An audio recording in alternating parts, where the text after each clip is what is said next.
This is getting me a little worried. Let me explain. Morgan Stanley has released a new Tesla note after running a survey about Tesla's upcoming shareholder vote. 57% of our 109 survey respondents expect approval of Elon Musk's compensation package, outnumbering the portion of respondents who expect non-approval by 2-1, which means 43% of the people that participated in the survey, and these are probably big institutional investors, think it will not be approved. These people talk to other people, so obviously they have some sort of insight, and this worries me. And obviously they know how many of their peers are voting, and that reflects their vote here. Responses also indicate an expectation of greater potential downside volatility for Tesla shares in the event of non-approval. Ultimately, survey respondents believe that the potential approval of Elon's compensation package will drive the stock price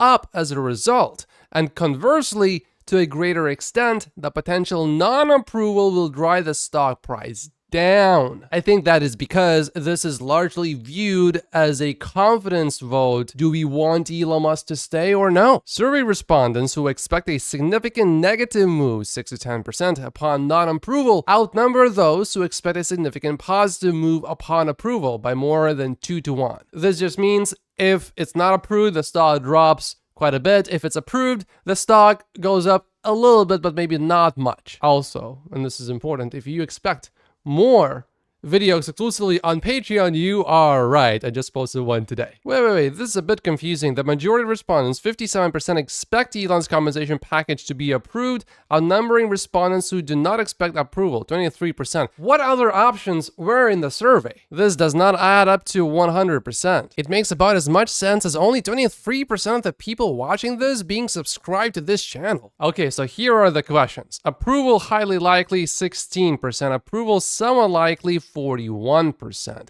Approval and non-approval equally likely, 20%. Non-approval somewhat likely, 16%, and non-approval highly likely, 7%. And then most people definitely think that the stock will be up a little bit if the compensation package gets approved. And if it gets not approved, 54% of the people think the stock will be down significantly. Only 12% of the people think it will be up somewhat. So even if you are a short-term Tesla stock investor, it's in your best interest to make sure that the compensation package actually gets approved. And for long-term investors, as long as you want Elon to stay, then definitely it's important to get this approved. Morgan Stanley says, we believe that CEO Elon Musk needs Tesla now more than ever, as AI is a capital gain. The broader collection of Elon Musk's businesses may collectively invest many tens of billions of dollars in AI infrastructure in coming years, and cost of capital is deterministic for AI supremacy. And Tesla, of course, is an easy way to raise lots of money to invest into AI. And what one company learns about AI can also be used at another company, so it is beneficial for Elon to make sure that Tesla does well. XAI is not trying to solve full self-driving. Tesla is. And Tesla doesn't really have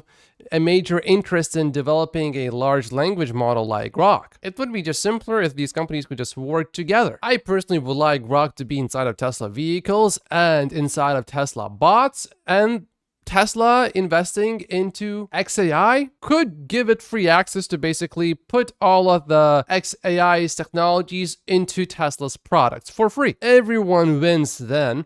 Tesla gets to benefit from XAI's technology, as well as XAI shares going up, which should have more potential to go up many more times. The valuation is still relatively low, which also allows XAI to attract some of the talent that would not be available for Tesla, because if you find an engineer that wants to work for a startup and only wants to work for a startup if he or she can clearly see how the shares could 10x or 20x or 30x because of something that that particular engineer is going to do, you're just going to have an easier time convincing someone, hey, look, we have a company worth $20 billion and we are going to 30x it. compared to, okay, we have a company that's worth $500 billion and we are going to 30x that. Elon Musk would also be happy because he would have increased control of AI. And we shareholders would be happy because we would get more of Elon Musk basically. And if XAI does well, then we're not upset because we're getting a piece of that. So that would be my ideal outcome. Brad has a question for Tesla shareholders who want to reapprove the compensation package without Tesla addressing any of the issues raised by the judge in the case. Do you see a path out of this mess that will not take years and several more legal challenges? Gary responded, as long as Elon isn't involved in the board process, the judge should allow the 2024 vote to carry the day. If the shareholders approve this compensation plan, and there is far more disclosure in the proxy about the process than in 2018, I'm not sure the judge could overturn it again. We saw from the Morgan Stanley survey that many people don't expect the compensation package to be reapproved. And I think the judge thinks that the approval of the compensation package is very unlikely. Fred responds with, I don't understand that because Tesla's own lawyers admit that this vote doesn't rectify the compensation package. Tesla will have to see this case through. The way I see it, yes, a new vote with more disclosure helps, but Elon also gave them so much more ammo with all the ridiculous things he said, especially regarding his AI threats.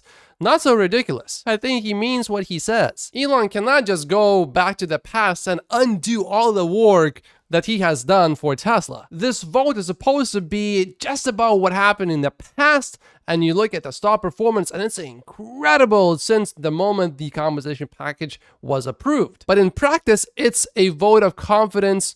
And it's about, do we want Elon Musk? And what will Elon Musk deliver for Tesla in the future? And Elon Musk is telling us, well, if I don't get this approved, then I would prefer to build AI products outside of Tesla. So I see what Elon Musk is doing as fair game. Fred though thinks either way this vote goes, as long as Tesla denies any wrongdoing and doesn't address the governance issues, this is still years of litigation most likely. Yeah, but if shareholders reapprove this, I don't really see how eventually Elon does not get paid. Now, maybe this particular compensation package would basically be canceled, destroyed, but there would be a new one which would pay Elon based on the work he already has done. And we know that shareholders would approve it then, assuming that this shareholder meeting gets his compensation package reapproved this time. And so on what basis would the judge have to overturn a second vote to reapprove the compensation package? Her previous concerns were the board didn't disclose enough information. They now have, though. To be clear, though, I agree that if shareholders vote yes with full disclosure, the deal should go through. I'm personally against it because I think the judge did highlight some real governance problems that need to be addressed before reapproving the deal. However, from a legal perspective, it does seem like Tesla is in for a lengthy appeal process with or without a yes vote, unless they decide to actually address the issues that led to the judge making this decision. Yeah, but if you move to Texas, it's going to be a little bit different. I'm talking about future compensation packages, not this particular one. So Elon Musk has stated that there have been no discussions of a role for him in the potential former president's presidency if he gets elected again. And I think what Omar is saying here makes sense. Beware of propaganda designed to get you to hate Elon ahead of the shareholder vote. As CEO of many major companies, including federal contractors, he needs to work with any president that is elected. Biden didn't want to work with him. If the former president wants a better relationship, I think it would be good for the country. Oh, and look at how Elon responded to this. Tesla shareholders who voted to approve Elon Musk's compensation package when the company began its development and now vote against it when he led Tesla to success, achieving all the goals set, then are bags full of crap.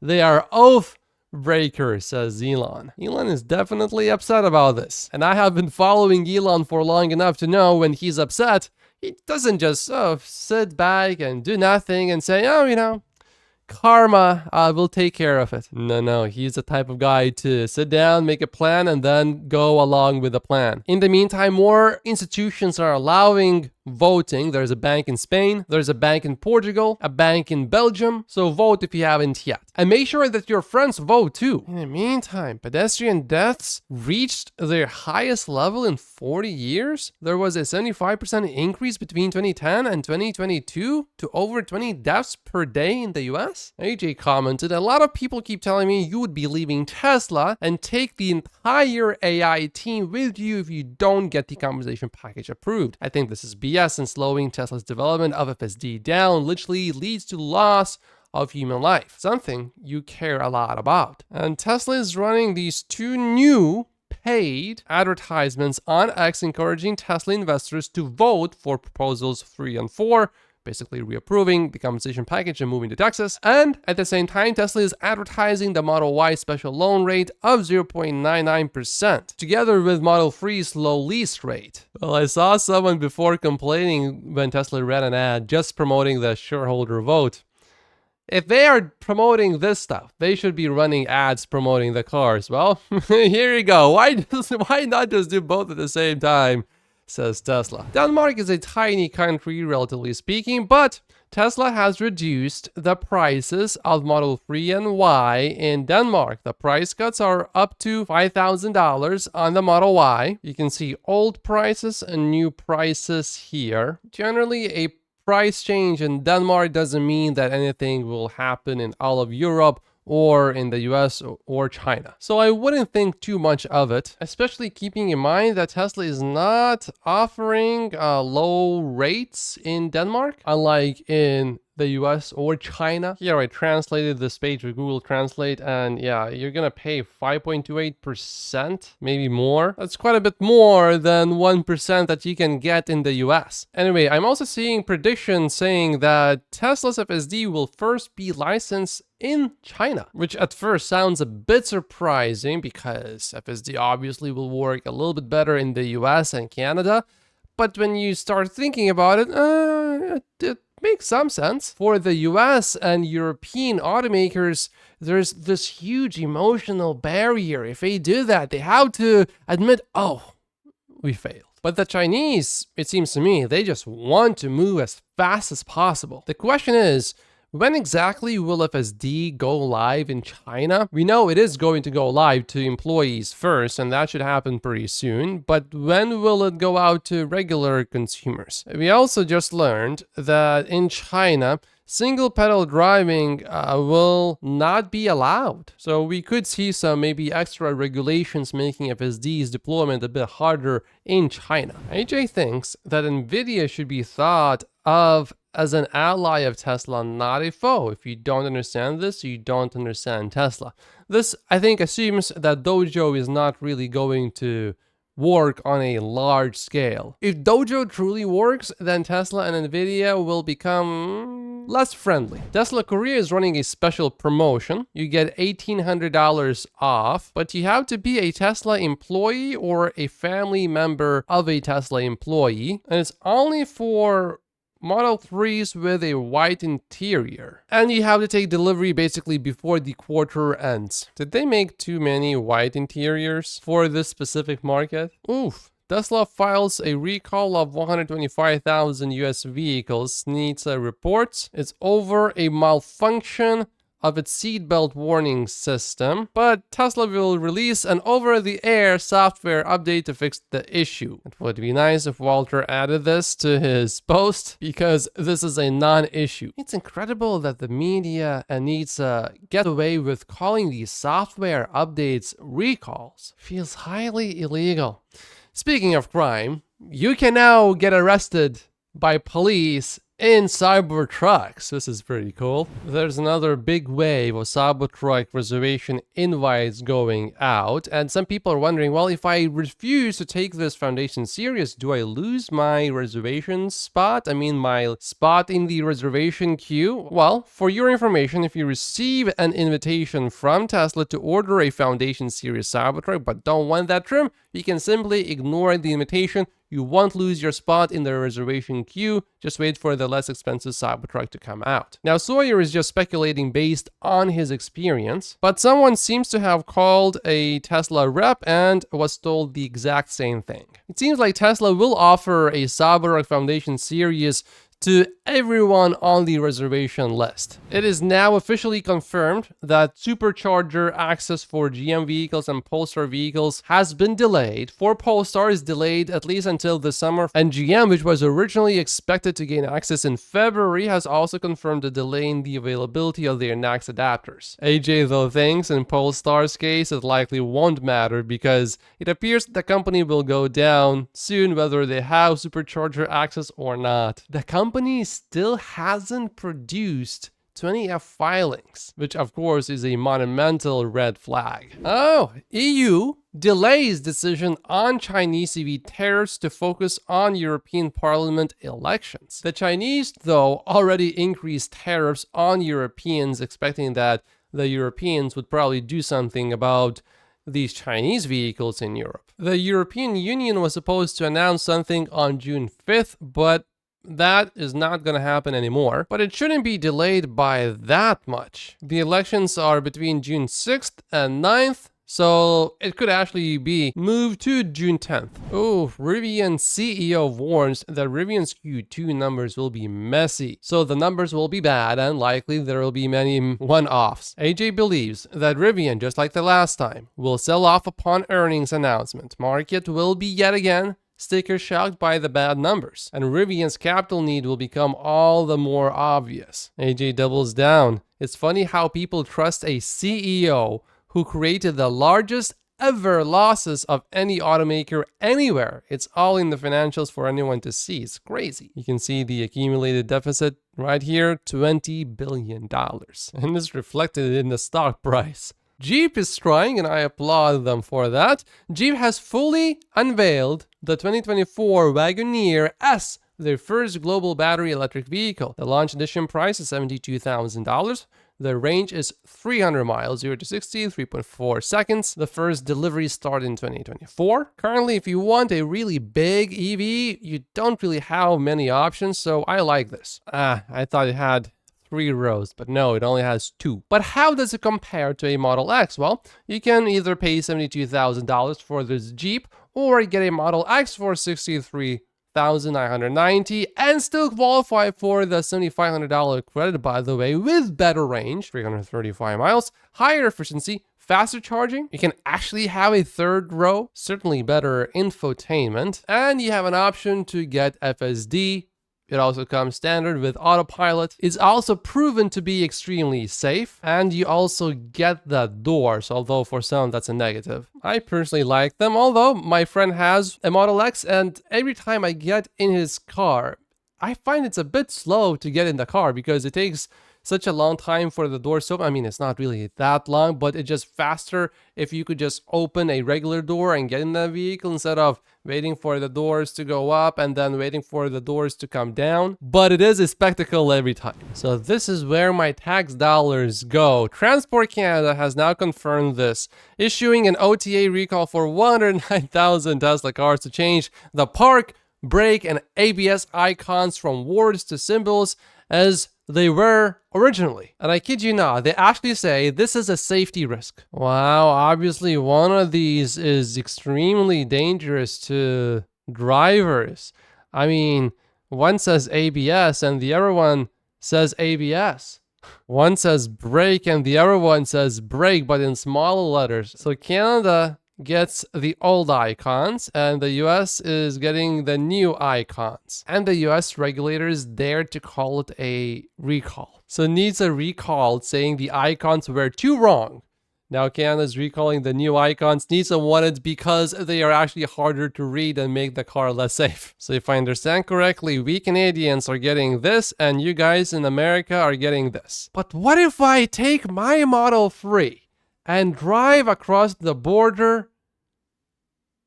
Does that make my vehicle unsafe? Because I will have the wrong icons? Oh look, the all-in Tesla stock investor, multi-billionaire, Cogvan Leo, is standing in front of a Tesla at this showroom without saying anything bad about Elon. He didn't say anything bad about Elon today, right? Wrong. At a mega cap company like Tesla, what is perhaps even more relevant to shareholders is that a staggered board can hinder shareholders from holding directors accountable for poor responsiveness. Top proxy advisor ISS recommends against Elon Musk's $56 billion Tesla pay package. However, they voted against it before in 2018, so it makes sense that they maintain their position. In addition, the grant in many ways failed to achieve the board's other original objectives of focusing CEO Musk on the interests of Tesla shareholders as opposed to other business endeavors and aligning his financial interests more closely with those of Tesla stockholders. Other concerns include a lack of clarity on the board's plan for Musk's future pay. I like this though.